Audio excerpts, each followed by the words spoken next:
The first antibiotic to be discovered was penicillin. It truly was and is a wonder drug that cures many illnesses and infections that had previously killed people.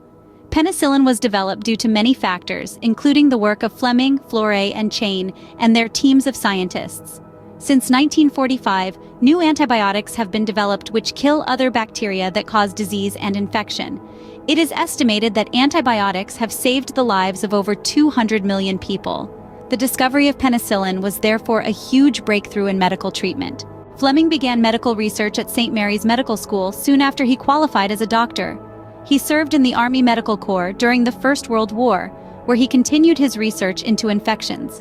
In 1918, he returned to St. Mary's, where he discovered the first antibiotic penicillin in 1928. Florey was an Australian doctor and Chain a German biochemist. They worked together at Oxford University.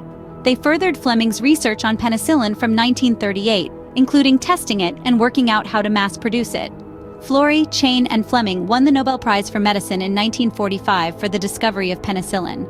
Antibiotics are a drug that destroys bacteria, preventing them from spreading. These are often used to treat bacterial infections.